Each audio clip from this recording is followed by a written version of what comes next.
I wanted to keep going with this verse in chapter 18 of the Bhagavad Gita because it just points out the beauty of spiritual life.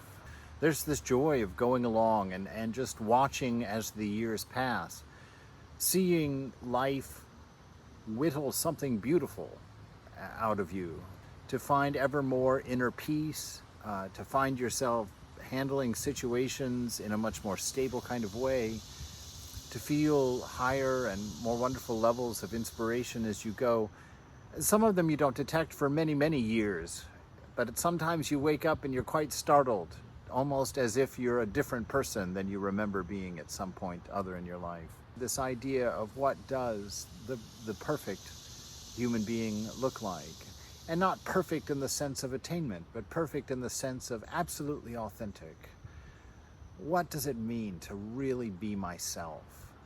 Picking up where we left off yesterday, when a man seeks solitude, eats but little, curbing his speech, his mind and body, ever engaged in his meditation on Brahman, the truth, and full of compassion, when he casts off from him vanity and violence, pride, lust, anger, and all his possessions, totally free from the sense of ego and tranquil of heart, that man is ready for oneness with Brahman. Wow, what a guy. Seeking solitude is just finally coming to the place where you're content. You don't have to use people anymore. You don't have to use situations anymore to prop up your happiness or to solve your boredom. It's an inner peace. You finally are touching some inner peace where it's preferable just to enjoy life, the real just existence of being. You're coming to love what you are because you're coming to know what you are. And that is the company of the beloved within. That's the company of our highest ideal, which we come to suspect and begin to tune into and sort of know. Eats but little, curbing his speech, his mind and body, just not being always hungry. Not just for food. He's not talking only about food there. Food is anything that goes into your body. But it's not being in a constant sense of need, of craving. I need entertainment. I need things to do. I need distractions. I need wilder and wilder experiences. You know, that whole X Games experience. We have to go one step farther every time. Eats but little, curbing his speech, his mind and body, ever engaged in his meditation on Brahman, the truth. That's not to say that he's sitting in a corner cross-legged doing nothing but meditation practices. That means that this thought of the joy of life, this company of his divine ideal within, the thing that's giving him sustenance or giving her sustenance in this life, is no longer from the outside. They don't have to go running and looking all the time. That quiet time, peaceful time, unfilled time is a delight and a wonder because you're always aware of that goodness within, pours out to the whole world as the ego diminishes. Full of compassion, that's the fruit. You know, Vivekananda says there's only two ways to know how spiritual you are. Are you unselfish? And the second question, are you loving? Is your love aware of your environment, aware of need in others? Because it's your nature to be there. It's your nature to care at that level.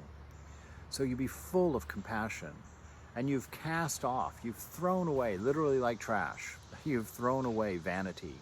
How's my hair?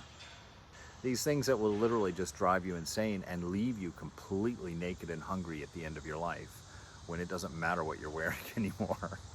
You know, I remember one time in San Francisco, we were talking about painting the barn in Olima at the retreat center. Did it need a new coat of paint? And Swami Prabhupada said one of the greatest things. He said, oh, see, it's like putting lipstick on an old woman. It's like, I know there's terrible ways to interpret that, and, you know, God love it, but there's also a very humorous thing about that, and that's the point. You know, there are some things in life that are meant to be transcended, and worries about the way you look and the way you dress and how you appear and all those things are one of those things that's meant to be put aside. You've got to grow up and get out of it. And so what a wonderful way to say that. The times for that are done. It's time to be bigger than that. Time to grow up from that. So this vanity, violence, pride. We've seen that. We know what that looks like. Boy, it's everywhere. lust, anger, and all his possessions. It's not that he doesn't have a house. It's not that he's living in a cardboard box under the bridge. It's that he'll give you anything he has if he thinks for a slight moment that you need it. It's that he just doesn't care about those things. He's not needy in those things. He's free, detached. Remember, we talked about what is detachment. Detachment is the ability to give freely. Totally free from the sense of ego. What is the sense of ego? It's me and mine. Totally free of that. He's never calculating whether he's going to get a piece of the pizza by the time he gets there in line. That's never on his mind. He's totally free from all of that. You can't bug him. You can't annoy him. You can't get on his nerves. You don't find him in a bad mood. That was something about Swami Prabhupada that I didn't have any understanding of. And every day that I live, I appreciate it more. He was equanimous every day. He was Swami Prabhupada. He was never a happy Prabhupada or a sad Prabhupada or a crazy Prabhupada. He was always Swami Prabhupada.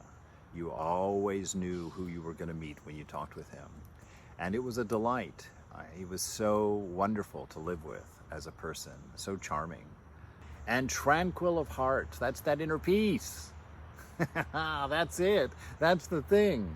The inner groove, as it were, where chill is coming from inside out. You don't require something to chill. You don't need Netflix and chill. You can just anything and chill. Life is grand. Life is understood. Life is digested as it is. Tranquil of heart.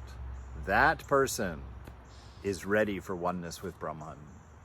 Why? Because he knows that love is the only way to do things. He stopped thinking that he knows a better way than that perfect divine love. So he quits. He quits trying to do something better with the moment than what the moment is. He's ready to lay down himself, to merge into perfect love, who doesn't want to be a representative, an emulator of perfect love? Who doesn't want that? And yet that's why we hold out in our ego. That's why we hold out our separateness. It's because we think we've got a better way. We've got to think we've got a way of making a funner life, a more entertaining space, a more interesting adventure, whatever it is. And you come to realize that the divine is not this cranky old man in the sky who's trying to ruin your life by taking your fun away. Vivekananda says that spiritual life is learning how to enjoy this world so you don't get beat up by it. How to enjoy this world so that you don't become enslaved. That's one of the fruits of spiritual life. It's not the most important one. The most important one is knowing the truth. Being one with this divine potential within you. This absolute love, intelligence, and existence. This amazing bliss. So enjoy spiritual life. Don't have spiritual life for enjoyment. But enjoy spiritual life as you go along and know that a treasure is going to be dug up at the end. And that treasure is you. That divine, beautiful inner spirit that little by little will become gleaming in you. That when you are in your old age, that will be the thing people know of you. But a woman or a man whose eyes burn with love, whose grace is full of compassion for the people around them. The perfect grandmother, the perfect grandfather. That's what's in store. And go forward.